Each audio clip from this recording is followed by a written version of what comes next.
মহারাজ কি কিছু ভাবছেন? না মানে আপনাকে দেখে খুব স্বস্তি পাচ্ছি না মহারাজ। মনে হচ্ছে আপনি দুশ্চিন্তার মধ্যে আছেন। আমি কি ঠিক অনুমান করেছি মহারাজ? এটা খুব সাধারণ অনুমান গোপাল, এই অনুমান আমরা সবাই করছি। হ্যাঁ মহারাজ, আপনার দুশ্চিন্তার কারণ বলুন, যদি আমরা কিছু করতে পারি। মহারাজের কি তবে মনে নেই হর্ষ? তাই কি মহারাজ আপনি এতই বিমর্ষ? তোমরা সবাই জানো যে বছর একেবারে ভালো ফসল ফলেনি, প্রজাদের এবারে যথেষ্ট দুর্দশা চলছে। এই অবস্থায় খাজনা আদায় তো একেবারেই অসম্ভব। ঠিক বলেছেন মহারাজ, খাজনা আদায় এখনো অবধি কিছুই হয়নি। ওদিকে নবাব ক্রমাগত খাজনার জন্য তাগাদা করেই যাচ্ছে, আর তাতেই আমার মনটা কেমন অস্থির অস্থির করছে। মহারাজ, আমার মনে হয় সবার প্রথমে আপনি দুশ্চিন্তা করা ছেড়ে দিন, তাতে মন ঠান্ডা হবে। ঠান্ডা মাথায় অনেক কিছু বুদ্ধি খেলে। আর ততক্ষণে নবাব ডান্ডা হাতে দুধ পাঠাবে নাকি? মহারাজ, গোপালের বুদ্ধিশুদ্ধি দিন দিন লোপ পাচ্ছে বলেই আমার বিশ্বাস। ব্যাস, এই শুরু হলো মন্ত্রীর চতুর কথা। মন্ত্রীমশাই নিশ্চয়ই মহারাজের দুশ্চিন্তা দূর করবার জন্য ইতিমধ্যেই অনেক উপায় ভেবে ফেলেছে। সে উপায়ের কথা আমি পরে শুনব, আগে আমি রাজজ্যোতিষীর কথা শুনতে চাই। তুমি তুমি আমার হাত দেখে কিছু বলতে পারবে রাজজ্যোতিষী?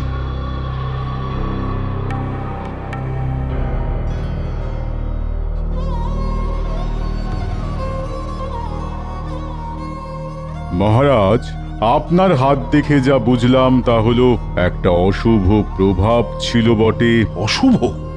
আচ্ছা, বেশ বেশ, তা এখন কি অবস্থা? সেই অশুভ প্রভাব কেটে গেছে, তাই আর আপনার বিশেষ কোনো চিন্তার কারণ নেই।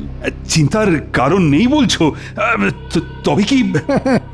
মহারাজ, আমার মনে হয় এই সমস্ত গেঁয়ো যোগী দিয়ে আর কিছু হবে না।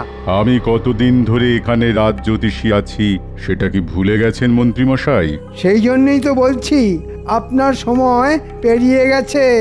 মন্ত্রী, থামো দেখি। মহারাজ, আমি এমন একজন জ্যোতিষীকে চিনি যিনি হলেন ত্রিকালদর্শী। সব কিছু দোষগুণ উনি বলে দিতে পারেন, আর কোনো রকম সমস্যা থাকলে উনি তার বিধান দিতে পারেন। তাই বুঝি? ব্যাটার মতলব ঠিক ভালো ঠেকছে না। আপনি যদি তার সাথে দেখা করতে চান তাহলে তাকে রাজসভায় একবার আনা যেতে পারে। বেশ মন্ত্রী, তবে তাই হোক। আমি তার সাথে দেখা করতে চাই। তুমি তাকে এই রাজসভায় আনবার ব্যবস্থা কর। বিলক্ষণ মহারাজ।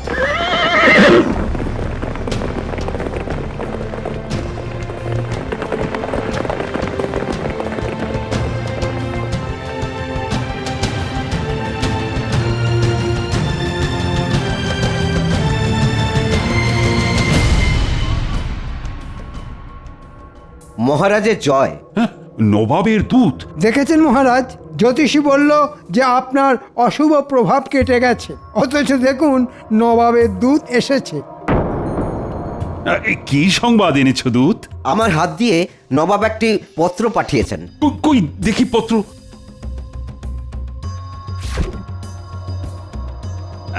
তুমি এখন যেতে পারো দূত। নবাবকে আমার কুশল জানিও।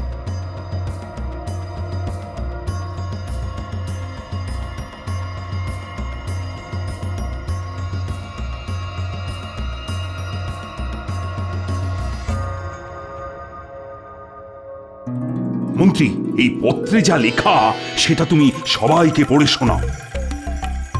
পত্রে লেখা আছে, নবাব আগামী সপ্তাহ শেষে এবছরের সেরা আবিষ্কারের জন্য উদ্ভাবনীশ্রী পুরস্কার স্বর্ণ স্মারক দেবেন। সাধু সাধু সাধু। যে রাজ্য সেরা হবে পুরস্কারের সঙ্গে সঙ্গে তাদের সমস্ত খাজনাও মুকুব করা হবে।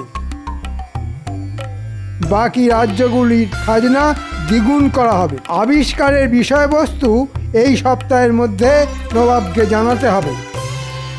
শুনলে তো সবাই, আমি না বড়ই অসহায় বোধ করছি। সবাইকেই ভাবতে হবে আবিষ্কার বলে সবকিছুর দায় বিজ্ঞানীর, আর বাকিরা নাকে তেল দিয়ে ঘুমোবে। এমনটা কিন্তু চলবে না। বুড়ো রাজা এবার সত্যি সত্যি বিপদে পড়েছে। দেখি এই সুযোগে কিছু কামিয়ে নেওয়া যায় নাকি।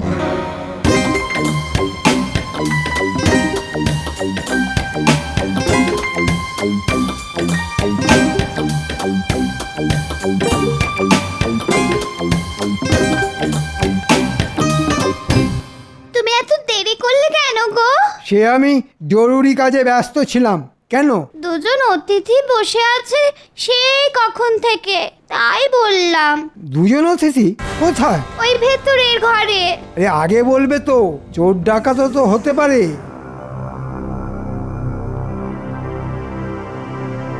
আপনারা কারা ঠিক চিনতে পারলাম না তো।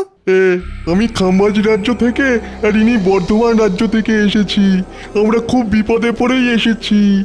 একমাত্র আপনি পারেন আমাদের বিপদ থেকে উদ্ধার করতে। সেটা কিরকম? আগে ওই আমাদের দেশে ওই আপনার কৃষ্ণনগরের মতো বিজ্ঞানী নেই, তাই নবাবের শর্ত রাখবার জন্য আমাদের কিছু আবিষ্কার করে দিতেই হবে। হ্যাঁ, আমরা নিশ্চিত সেই আবিষ্কার পুরস্কার পাবেই। এতে আমার লাভ? এতে আমরা আপনাকে 5,000 মোহর দেব। এ তো দারুণ দাম। শুধু 5,000 মোহর? আপনি বলুন না আর কি চান। বিজয়ী হলে আমাকে মোহরের সাথে 50 একর জমি দিতে হবে। বলুন, রাজি? আমরা রাজি। আপনি মোহরের সাথে জমিও পাবেন। ঠিক আছে, এখন আপনারা চলে যান। কেউ যেন আমাদের সাক্ষাতের কথা জানতে না পারে। আপনি কোনো চিন্তা করবেন না, শুধু আমাদের এই বিপদ থেকে উদ্ধার করুন।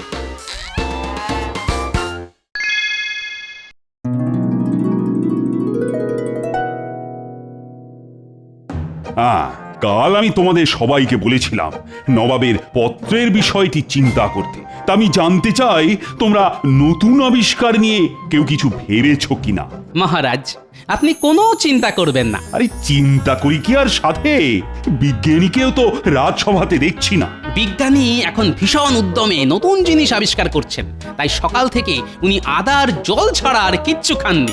চত্ব সব। বিজ্ঞানী একটা নয়, একসাথে দুটো আবিষ্কার করে নবাবকে মুগ্ধ করবেন। বলো কি? নিশ্চিন্ত থাকুন মহারাজ, পুরস্কার কৃষ্ণনগরী ছিনিয়ে নেবে, কারণ এরকম আবিষ্কার আগে হয়নি। একটাতে 10 বছর বয়স কমবে আর একটাতে 10 বছর বয়স বাড়বে। এ তো দারুণ ব্যাপার মহারাজ। আমাকে আজকাল অনেকেই বুড়ো বলছে। যদি 10 বছর বয়স কমে যায় তাহলে খুব ভালো হবে। আগে কৃষ্ণনগর বাঁচুক, তারপর দেখা যাবে। তা বেশ গোপাল, বেশ, তোমার কথায় আমি কিছুটা আশার আলো দেখতে পাচ্ছি। বেশ বেশ, এটাই আমার সুযোগ। ছিনিয়ে নেব আমি বয়স বাড়া কমার আবিষ্কার, আর তারপর কয়েক হাজার মোহর। শোন, তোদের দুজনকেই বলছি, খুব সাবধানে কাজ করতে হবে।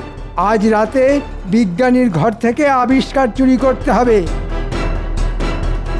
আর কাল জ্যোতিষী সেজে মহারাজের সামনে যেতে হবে। কিন্তু আমরা কি বলবো মহারাজের কাছে? শোন, মহারাজের সামনে শুধু অঙ্গভঙ্গি করবি, কোনো কথা বলা যাবে না, তাহলে ধরা পড়ে যেতে পারিস। যা, আজ রাতের কাজ কর।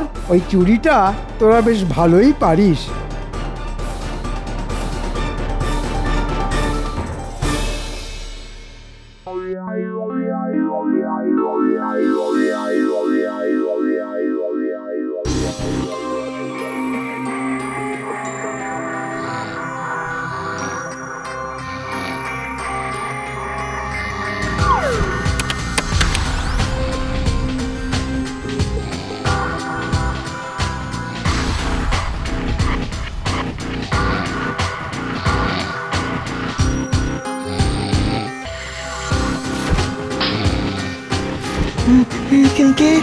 কে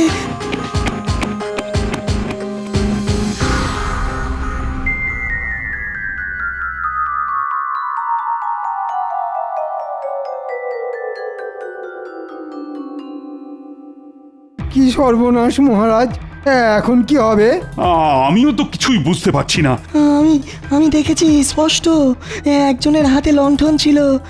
হায় হায়, কি হলো? আবিষ্কার যে চুরি হয়ে গেল। আমার মনে হয় না এতে বিশেষ কিছু চিন্তার আছে। মহারাজ, আপনি তো দূত পাঠিয়ে নবাবকে বলেই দিয়েছেন যে আমরা কি আবিষ্কার করেছি। হ্যাঁ, দূত আমি পাঠিয়েছি। আবিষ্কার চুরি হয়েছে, কিন্তু আবিষ্কারক আমাদের সাথেই রয়েছেন। আমার মনে হয় বিজ্ঞানী আবার বানিয়ে ফেলতে পারবে। আজ্ঞে মহারাজ, আমি আবার বানাতে পারবো। যাক বাবা, তাই যেন হয়। মহারাজের জয় হোক, নবাবের দূত এসেছেন। দূত? আচ্ছা আচ্ছা, পাঠিয়ে দাও। বুঝতে পারছি না আবার কি হবে। ওহ,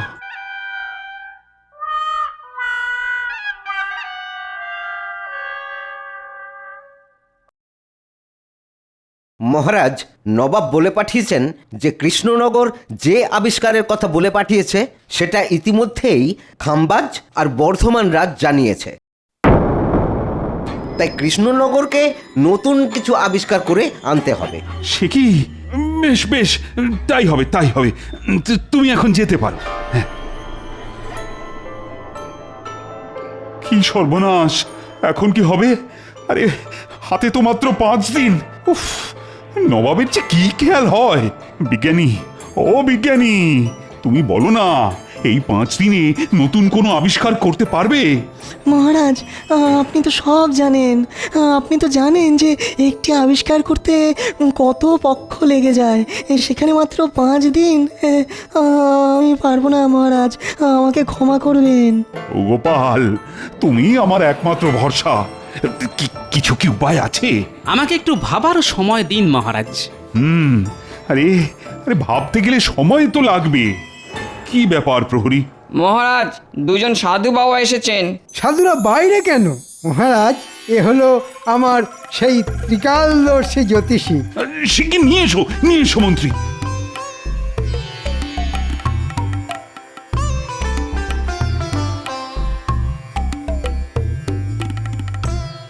মহারাজ, এনারা দুজনেই হলেন সেই ত্রিকালদর্শী জ্যোতিষী মৌনব্রতী বাবা।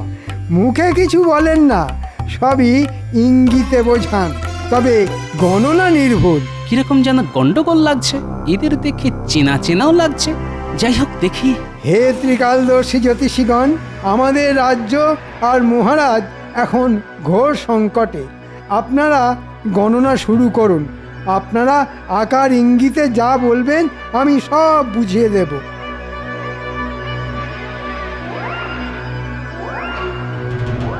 রাজ্যের ওপর ঘোর অমঙ্গল নেমে আসছে মহারাজ, ঘোর অমঙ্গল। নবাবের রোষানলে সব শেষ হয়ে যাবে। কি তাই তো? কি সর্বনাশ!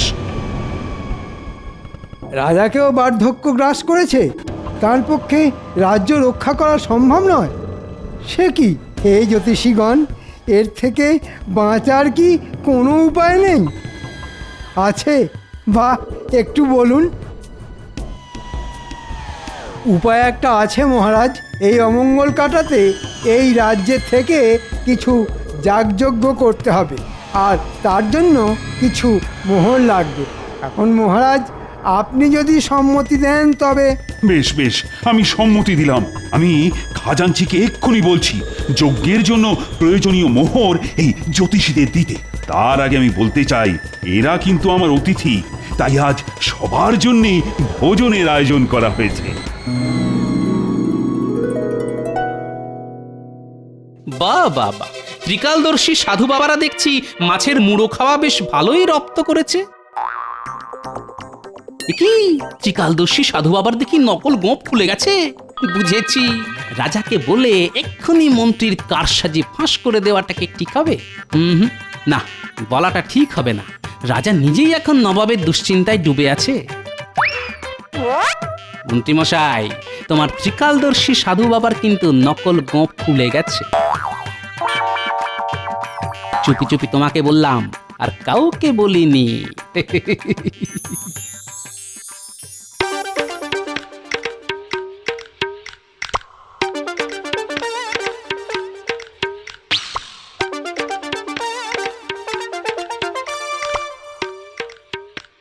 ব্যাপার বলো তো তোমার? হ্যাঁ, সেই কোন সকালে বেরিয়েছো, কোনো খবর নেই। বলি চিন্তা হয় তো নাকি? সে রাজসভায় অনেক কাজ ছিল। বলি রাজসভাতে কি এত তোমার রাজকার্য শুনি? দুপুরে নাওয়া খাওয়া বন্ধ দেখছি।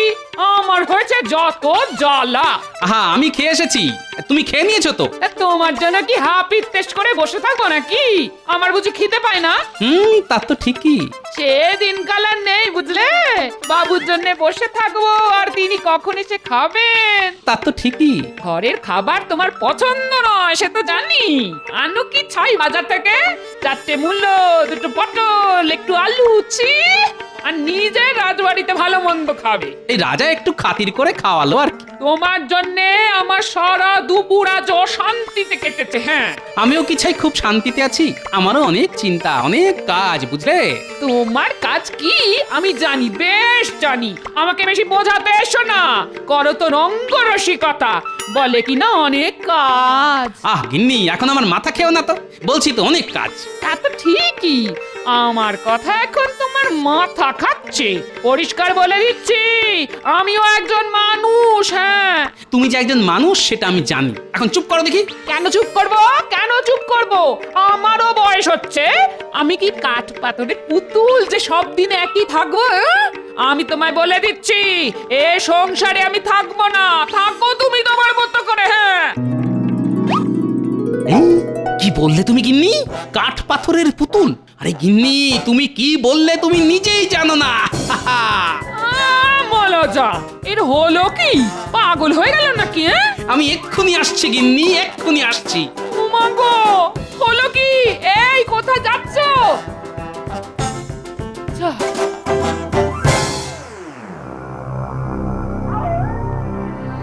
কাজটা ভালোই ভালোই হলো বটে, তবে মজুরিটা একটু বেশিই পড়লো। কিছু তো করারও নেই, হাতে যে সময় বড় কম। এখন তাহলে মজুরি আনতে মহারাজের কাছেই যেতে হবে। কি? তুমি কিছু জানো না কিন্তু গোপাল, যা দেখেছো ভুলে যাও। মন্ত্রীমশাই, আপনি ভালো করেই জানেন যে ভুলতে গেলে মোহর লাগে। আমি সেটা বুঝেছিলাম।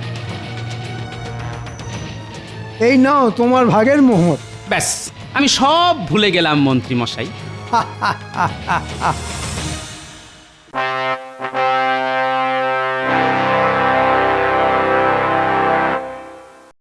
মহারাজ, ওই সাধুদের আনতে কি আপনি বলেছিলেন? হ্যাঁ গোপাল, ওরা ত্রিকালদর্শী যে। আজকে আমাদের প্রথম পরীক্ষা খামবাজ রাজ্যের জন্য, সেটা হলো বয়স বাড়ার ওষুধ। বেশ, শুরু হোক। এই সেই ওষুধ যা খেলে বয়স 10 বছর বেড়ে যাবে। উজির, তুমি ওই ওষুধ খেয়ে নাও। নবাবের যা হুকুম।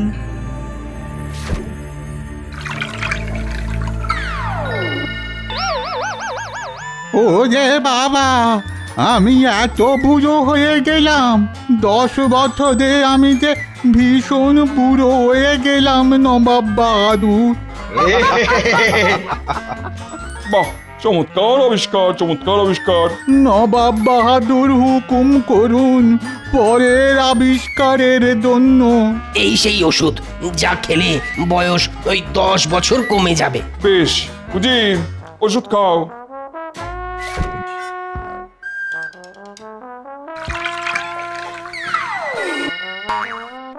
চমৎকার, চমৎকার। এবার এসেছে কৃষ্ণনগরের পালা। বলো, তোমরা কি আবিষ্কার করেছো? গোপাল, তোমার মুখ থেকে শুনি। আপনার দেওয়া শর্ত অনুযায়ী আমরা এমন জিনিস আবিষ্কার করেছি যা আপনার বয়স বাড়াবেও না, কমাবেও না। আপনি যেমন আছেন সারা জীবন নিজেকে ঠিক এইভাবেই দেখতে পাবেন। কই কই দেখাও সেই আবিষ্কার।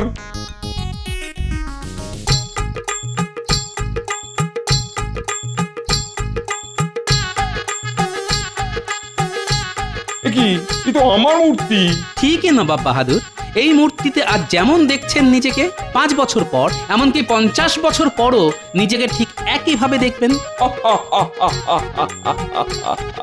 দারুণ, দারুণ, সত্যি সেরা আবিষ্কার গোপাল। পুরস্কার তুমিই পাবে, সেই সঙ্গে কৃষ্ণনগরের খাজনাও মুকুব। নবাব বাহাদুর, এ কেমন বিচার? আমরা এত দারুণ সব জিনিস দেখালাম, আর গোপাল ওই মূর্তি বানিয়ে প্রথম পুরস্কার জিতে নিল। তোমাদের যে আবিষ্কার, সেই আবিষ্কার কৃষ্ণনগরও করেছিল, কিন্তু আগে না জানানোর জন্য আমি সেটা বাতিল করি। তবে গোপালের আবিষ্কার সত্যি অভিনব। কিন্তু কৃষ্ণনগরের মন্ত্রী আমাদের 5000 মোহরের বিনিময়ে এই আবিষ্কার দিয়েছেন। এখন সেও গেল, সঙ্গে দ্বিগুণ খাজনাও দিতে হবে।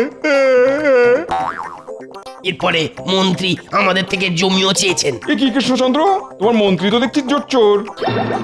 মন্ত্রী? তবে এই ছিল তোমার মনে? দাঁড়ান মহারাজ, এখনো তো দেখার বাকি।